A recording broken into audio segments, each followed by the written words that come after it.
رانا صاحب، یہ بات صحیح ہے کہ ایران کا نظام ایسا ہے کہ جو وہاں پر شخصیات سے زیادہ اداروں کو انہوں نے مضبوط رکھا ہوا ہے، اور یہی بنا ہے کہ جب پہلی ویو میں ان کی اعلیٰ ترین قیادت کو شہید بھی کر دیا گیا تو ایران تب سے لے کے آج تک 19ویں دن بھی ریٹیلیٹ کر رہا ہے، جو ان کی کیپیسٹی ہے، یعنی کہ ہار نہیں مانی، لیکن پھر بھی it's a great setback for them.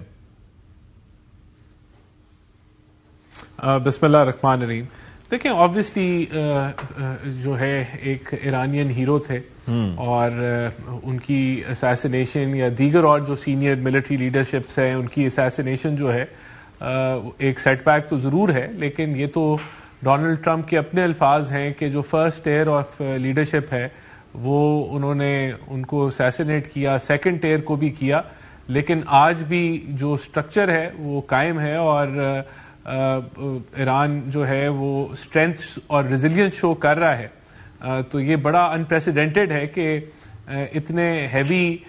Leadership کی ایلیمینیشن کے باوجود جو ہے نظام ان کا چل رہا ہے، اور یہ ایک سیٹ بیک ہے امریکہ کے لیے. اس سے بڑا سیٹ بیک امریکہ کے لیے یہ ہے کہ ان کا کوئی بھی ایلائی جو ہے ان کی کال پہ انہوں نے لبیک نہیں کہا، اور ساروں نے اسٹریٹ آف ہرمز کے اوپر جو انہوں نے کال دی کہ ادھر اپنی، یہ بہت بڑا سیٹ بیک ہے، یہ انپریسیڈنٹڈ ہے. یہ بھی میرے خیال سے امریکہ کو اتنی آؤٹ رائٹ ریجیکشن ان کے ایلائز کی طرف سے ڈپلومیٹکلی یہ ثابت کرتا ہے کہ یہ جو جنگ چھڑی یہ اس کی ضرورت نہیں تھی، اور اس کے جو مقصد نہیں تھا، ضرورت نہیں تھی، آگے ضرور کوئی پلان نہیں تھا، کسی کو اعتماد میں نہیں لیا گیا، کچھ بھی تو نہیں ہوا اس میں. یعنی کہ جو چیکس آپ نے رکھنے ہوتے ہیں،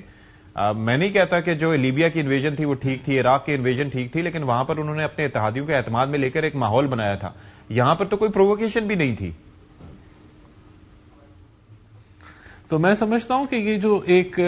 دنیا سے کرٹیک آ رہی ہے، امریکہ سے کرٹیک آ رہی ہے، یورپین ممالک سے آ رہی ہے، ہر جگہ سے آ رہی ہے، وہ اس چیز کو ایکسپوز کر رہی ہے کہ اس چیز کی ضرورت نہیں تھی. اور جتنا یہ ڈریگ ہوتا جا رہا ہے معاملہ، اس کے اندر جو زیادہ نقصان میں سمجھتا ہوں وہ امریکہ کا اور اسرائیل کا ہوگا. ایران آبویسلی سفر کر رہا ہے، اس کے لوگ سفر کر رہے ہیں، لیکن جو سٹینڈ انہوں نے لیا ہے اس سے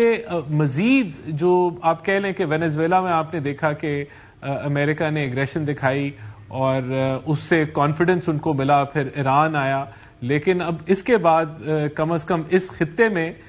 بریک لگ جائے گی، کیونکہ یہاں جو جن مسائل میں امریکہ پھنس گیا ہے تو موونگ فارورڈ ان کے لیے آسان نہیں ہوگا کہ کوئی اور وہ اس خطے میں ایڈونچر کر سکے، بلکہ ان کے جتنے بھی ایلائز ہیں جہاں یو ایس بیسز موجود ہیں جس کے ذریعے وہ ایران پہ حملہ کر رہے ہیں، ان کے لیے بھی ایک